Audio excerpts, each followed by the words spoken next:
इस बीच तुर्की ने ऐलान किया कि वो इराक में पानी की किल्लत खत्म करने के लिए टाइग्रिस नदी से ज्यादा पानी छोड़ेगा। ये घोषणा इराक के प्रधानमंत्री मोहम्मद शियाउल सुडानी के तुर्की दौरे पर हुई, क्योंकि उनका तुर्की जाने का मकसद ही इराक में पानी की परेशानी दूर करना था, जिसमें सुडानी कुछ हद तक कामयाब भी हुए।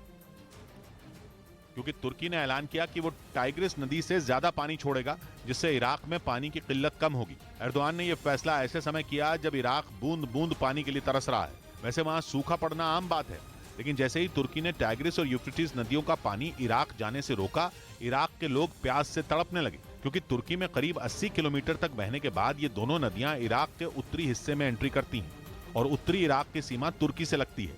और ये वो इलाका है जहां कुर्द लड़ाकों का ठिकाना है, जिन्हें मारने के लिए तुर्की बेधड़क होकर उत्तरी इराक में घुस जाता है। वो कभी वहां हवाई हमला करता है तो कभी जमीन से। माना जा रहा है कि इराक में पानी की परेशानी का सीधा कनेक्शन कुर्द लड़ाकों से ही है, क्योंकि तुर्की को लगता है कि टाइग्रिस और यूफ्रेटिस नदियों का पानी कुर्द लड़ाकों की लाइफलाइन बन चुका है, क्योंकि वो सूखे से परेशान इराक में कुर्द समुदाय की प्यास बुझाता है। यही वजह रही कि सुडानी ने एर्दोआन से इस बारे में बात की, जिसके बाद एर्दोआन का रुख नर्म पड़ा, क्योंकि उन्होंने ऐलान किया कि तुर्की टाइग्रिस नदी से ज्यादा पानी छोड़ेगा, जिससे इराक में पानी के लिए मचा हाहाकार कम होगा। इसके अलावा इराक के शहर बसरा से तुर्की की सीमा तक एक कॉरिडोर बनाया जाएगा, जिससे उस पूरे इलाके में व्यापार आसान हो जाएगा। और तुर्की और इराक के रिश्ते पहले से बेहतर होंगे, क्योंकि तुर्की ने इराक के उस शहर तक कॉरिडोर बनाने का ऐलान किया जो इराक का तीसरा सबसे बड़ा शहर है, वहां की आर्थिक राजधानी कहा जाता है। क्योंकि इराक का करीब 90% निर्यात बसरा शहर से ही होता है।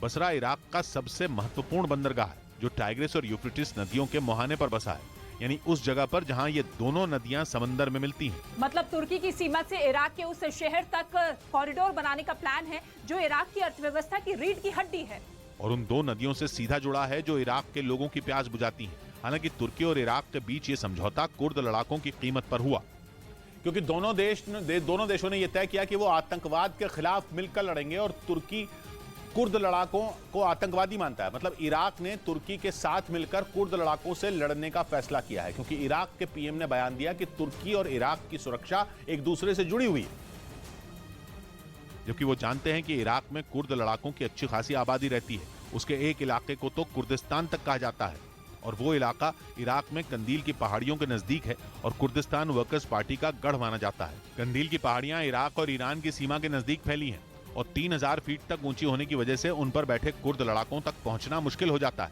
लेकिन इराक और तुर्की मिलकर इस नामुमकिन से दिखने वाले काम को मुमकिन कर सकते हैं, जिसके लिए दोनों देशों ने एक कदम आगे बढ़ा दिया है, क्योंकि तुर्की ने पानी देने का ऐलान करके इराक पर बहुत बड़ा एहसान कर दिया, जिसका बदला चुकाने के लिए इराक कुर्द लड़ाकों की बलि चढ़ा सकता है। इधर बिहार के दरभंगा में हिंद